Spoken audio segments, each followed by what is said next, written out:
모두의 한국사 김범석입니다. 자, 오늘은 난정리 시리즈 네 번째죠. 그래서 오늘 시간에는 정묘호란 그리고 병자호란에 대해서 간단하게 정리를 하고자 합니다. 자, 이 임진왜란이 일어난 후 임진왜란이 1592년부터 1598년 약 7년간 치러졌던 그런 조선과 일본 간의 전쟁이었죠. 그리고 그 이후에 얼마 안 돼서 다시 또 정묘호란과 병자호란이 또 우리나라에 또 발생이 됩니다. 자, 임진왜란이 끝난 이후에 그 왕이 바뀌었죠. 선조에서 광해군으로 이제 임금이 이제 바뀌었습니다. 자, 임금으로 즉위한 이 광해군은 명나라와 후금 사이에 중립 외교를 펼치죠. 자, 광해군은 일단은 그 임진왜란이 발생을 했을 때 그 소위 그 분조, 즉 조정이 두 가지로 나누는 거죠. 아버지인 선조는 의주로 피신해 가지고서 몸을 살리는 그런 형국으로 뵙고, 아들인 광해군은 국내에 남아서 임진왜란을 갖다가 극복하는 그런 거에 아주 그 혁혁한 그런 전공을 올리면서 또 백성들한테 많은 신망을 얻었죠. 그래서 광해군은 대내적으로는 전쟁의 뒷수습을 위해서 노력을 많이 했고요. 그 밖에 뭐 대동법을 실시하고 또 토지대장과 호족 작성, 그리고 또 전쟁으로 잃었던 성곽과 무기 같은 걸 수리하고, 또 광해군이 어렸을 때 그 생명을 구해줬던 그런 허준, 동의보감을 지은 저자죠. 그래서 허준이 이때 당시에 임진왜란 시기에 동의보감을 널리 보급했던 그 시기가 바로 광해군 즉위 기간이었죠. 자, 이렇게 이 광해군은 대내적으로 국내의 그 안정적인 이 정치를 지향하고, 또 대외적으로는 명나라와 후금 사이에서 중립 외교를 전개를 했습니다. 자, 항시 우리나라의 고질적인 문제지만은 우리나라의 그 선조 때 발생됐던 붕당 정치가 하나의 또 이 덜미를 잡죠. 임진왜란 때 명나라가 우리나라를 도와준 건 사실이죠. 하지만은 명나라가 우리나라를 도와준 거는 마지못해 도와줬던 것 또한 사실입니다. 근데 그러한 그 명나라가 임진왜란 때 그 우리나라를 도와줬다는 그 명분으로 해서 이 명나라의 의리를 매우 중시했던 이때 집권 서인들이 집권은 아니죠. 야당이죠. 지금 같으면은 서인들의 반발을 초래했습니다. 물론 이때 광해군의 정책을 갖다가 뒷받침했던 그런 세력들은 북인이었죠. 북인. 자, 이런 와중에 또 인조 반정이 또 발생이 됩니다. 자, 광해군이 상당히 왕위에 즉위할 때 상당히 그 우여곡절 끝에 왕의 즉위를 하게 되었어요.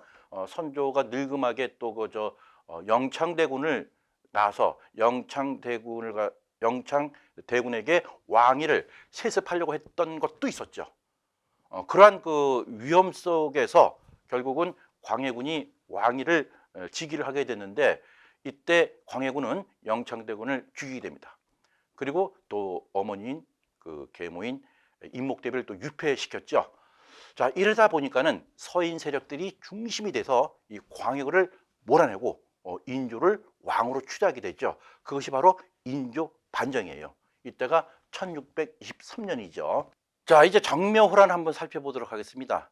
자, 정묘호란은 그 정묘년에 이제 그 오랑캐가 이제 뭐 난리를 쳤다 뭐 이런 식으로 우리가 해석을 하게 되죠. 자, 이 인조 반정으로 인해서 그 서인이 이제 집권을 하게 되죠. 근데 이 앞전에 어떤 사건이 벌어졌냐면은 그 이괄의 난이 이제 발생이 됐었어요. 즉 인조 반정 때 그 아주 혁혁한 공을 세웠던 이괄이 어떤 그 공신들에 대한 상벌에 대한 그 대우에 대해서 불만을 가져서 이 난을 일으켰던 것이 이괄의 난이죠. 저번 시간에 제가 난 정리 때 설명을 드린 그런 적이 있는데요.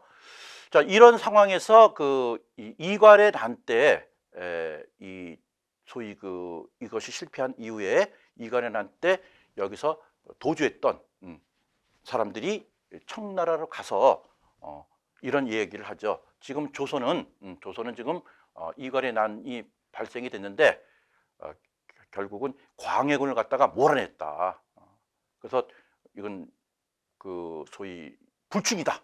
우리 청나라가 좀 대신 좀 복수를 좀 해다오. 뭐 이런 식으로 간청을 했던 모양이죠, 그죠?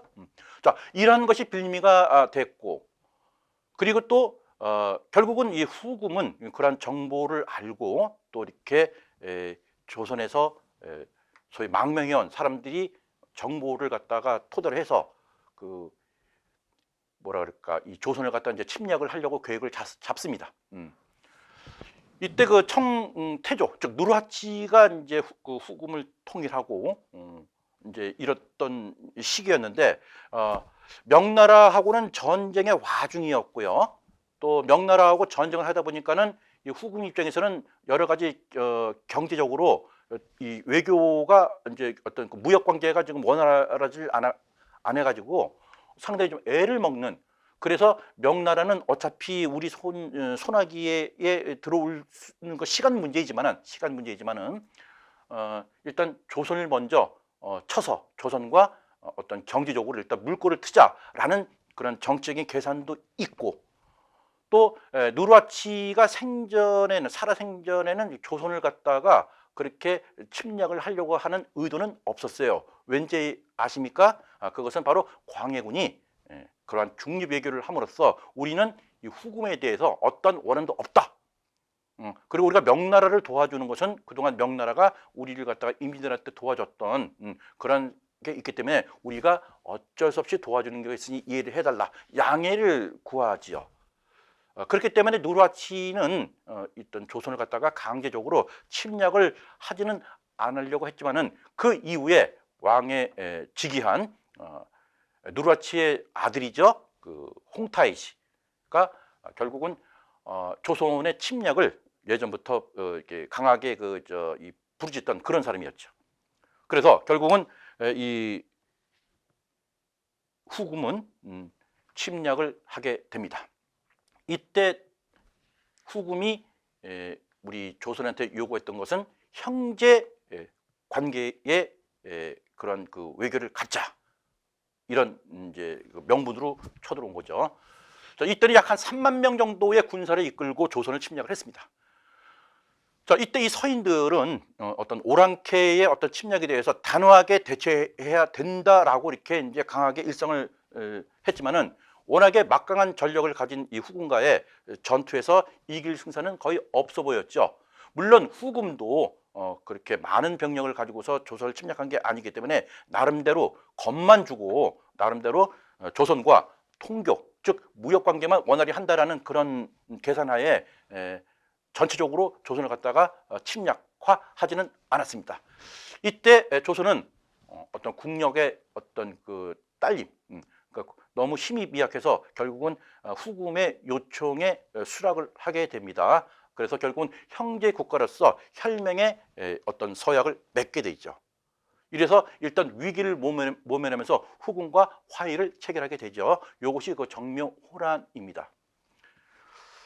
자, 이런 다음에 이런 이후에 병자호란이 터지게 되는데, 이 병자호란은 왜 터졌느냐 보면은 일단 후금이 계속 성장을 하게 되죠.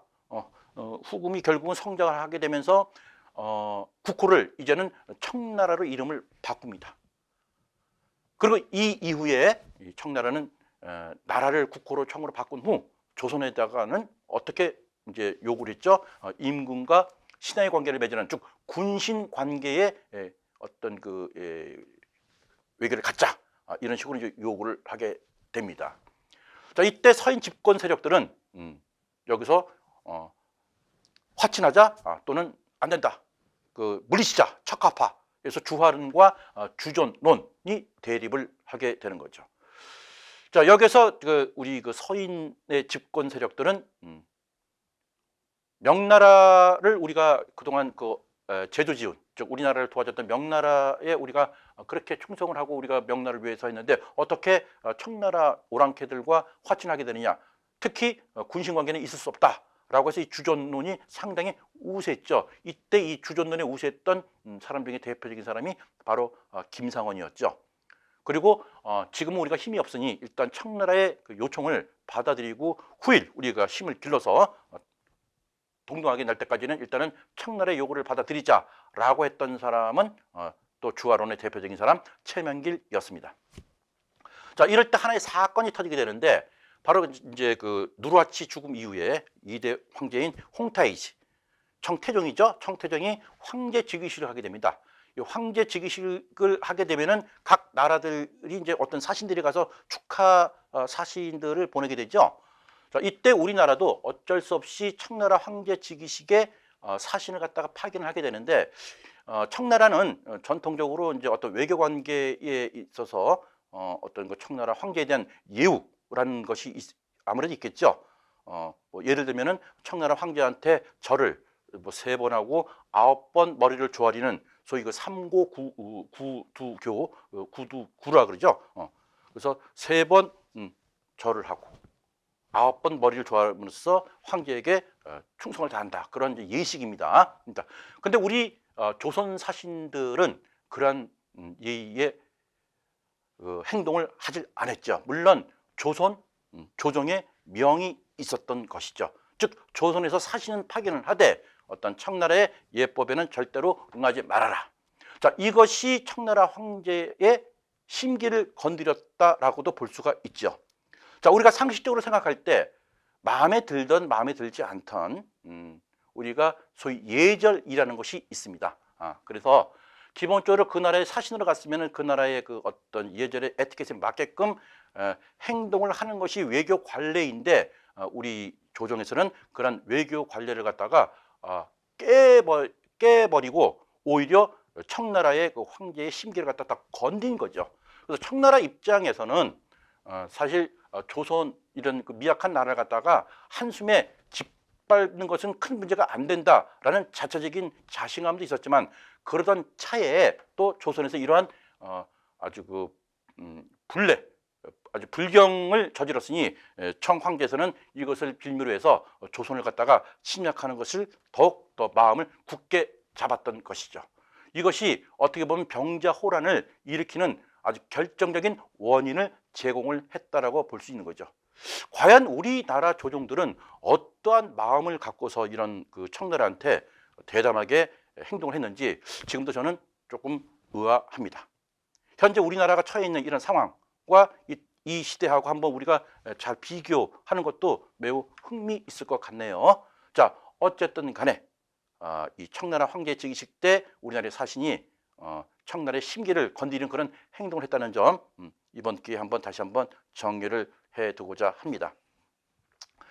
자, 결국은 이런 황제 즉위식 때 그런 그 무례를 범했던 이 우리나라 사신에게 청나라 황제는 국서를 보내게 되죠. 자, 이 국서의 내용은 뭘까요? 건방진 놈들, 내가 친히 정벌하러 가노라 라는 그런 국서를 보내게 됩니다.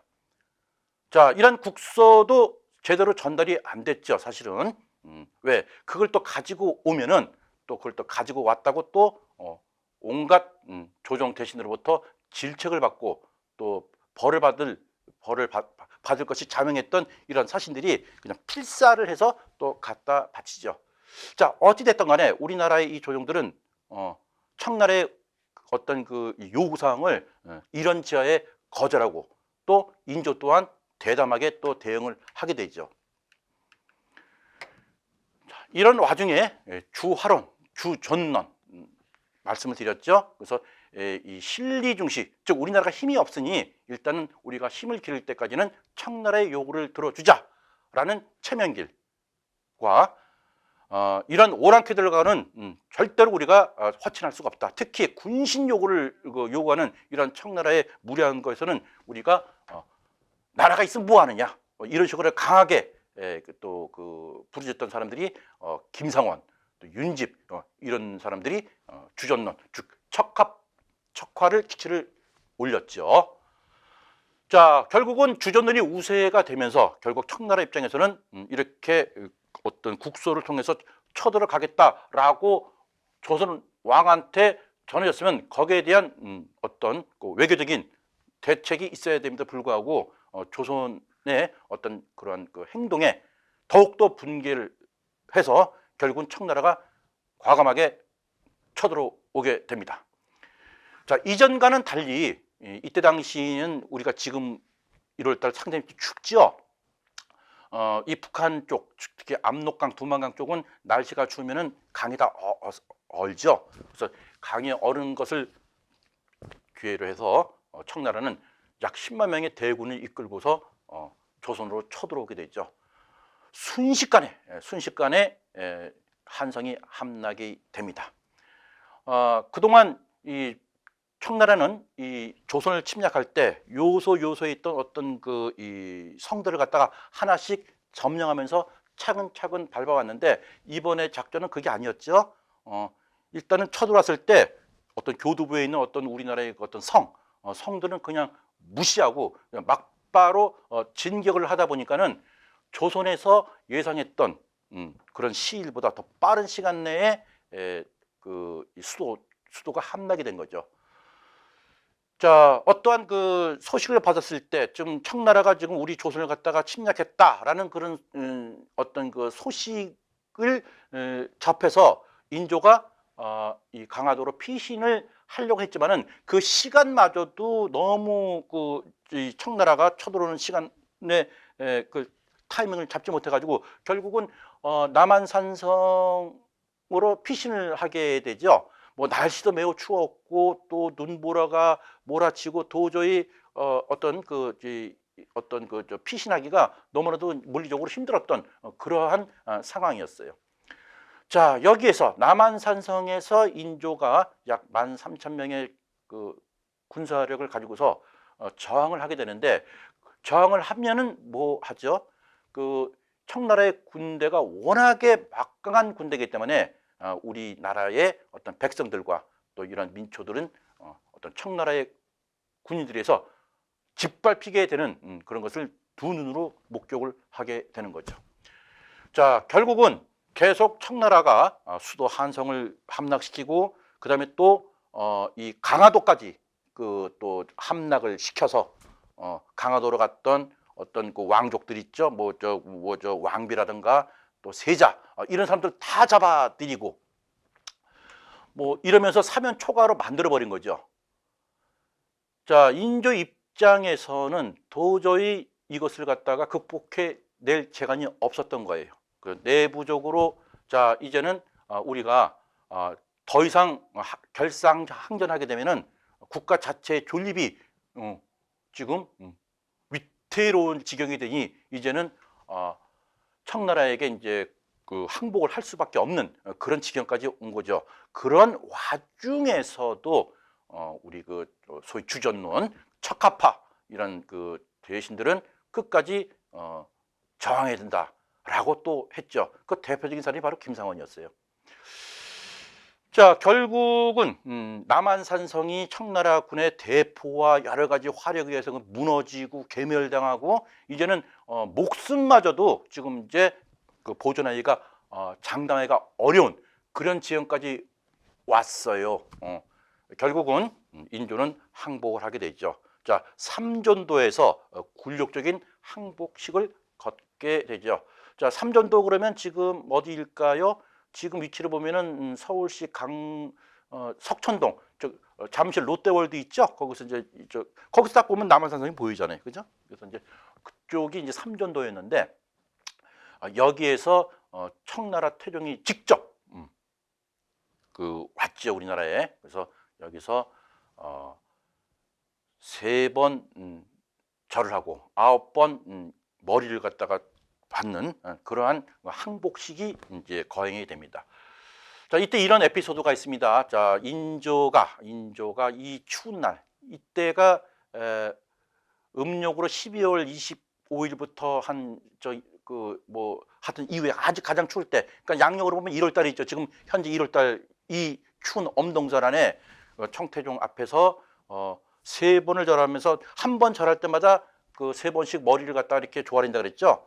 근데 저 청태종은 저 멀리 그 용상에 앉아가지고 딱 앉아 있고, 그 다음에 또 그 인조는 머리를 조아리고 이렇게 절을 합니다.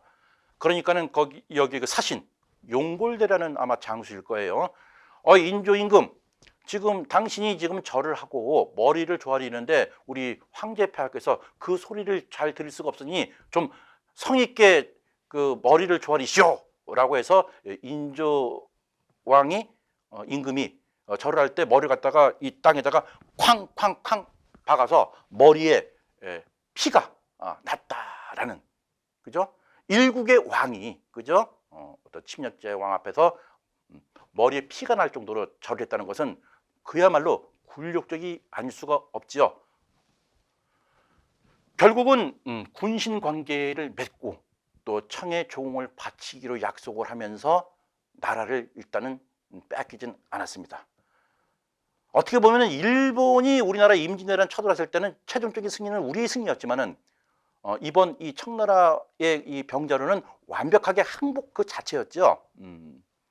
참으로 너무나도 기억하기 싫은 그런 아픈 역사일 수밖에 없습니다. 결국은 이걸로 해서 인조 왕의 자식들, 그죠? 저 소현세자와 복림대군이 볼모로 끌려가고, 그다음에 우리 또 백성들, 죄 없는 백성들이 수십만 명이 노예, 포로로 또 끌려가죠. 여기서 우리 어떤 걸 또 알게 되죠? 그 힘없고 불쌍한 우리 백성들이 저 청나라에 끌려가서 노예로 팔리고, 또 그런 와중에서 그 끌려간 자식들을 갖다가 그 우리나라로 데려오게 해서, 그죠? 소위 속환이라고 그러죠. 돈을 내서 또 찾아오고, 이러면서 또 어렵게 또 청나라를 갖다가 청나라에서 탈출을 해서 또 우리나라에 오면은 또 청나라를 돌려보내고, 그런 와중에 특히 여자들 같은 경우에는 어떻게 됩니까?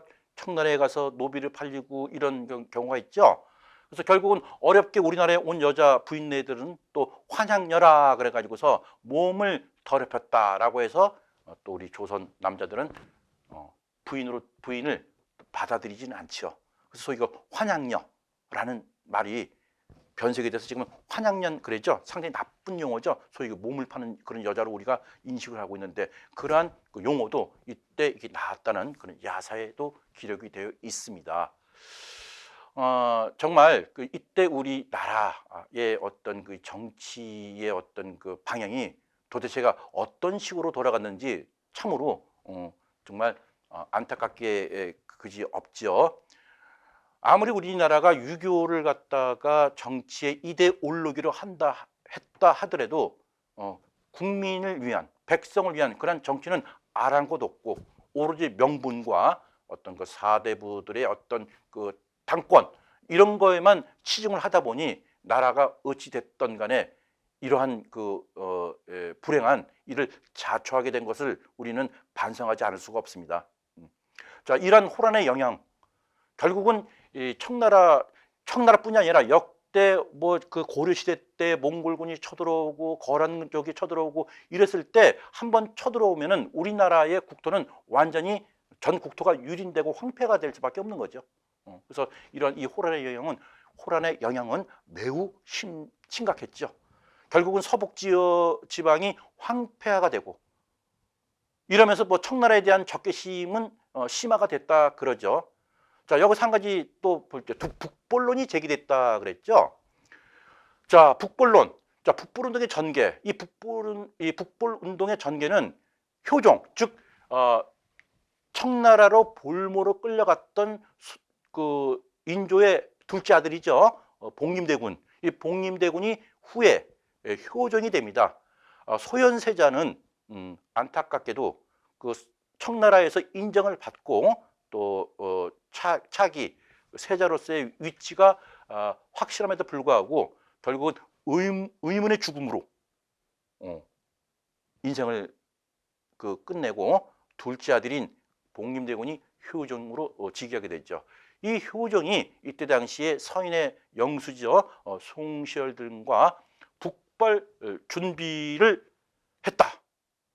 그랬는데 이 효종의 죽음으로 북벌 계획은 중단됐다라고 우리가 이제 이 교과서적인 내용으로 우리가 알고 있습니다. 자, 여기서 우리 한 가지 반성해야 할 점은 북불은 반성이 아니라 한번 우리가 되새겨 봐야 되겠죠.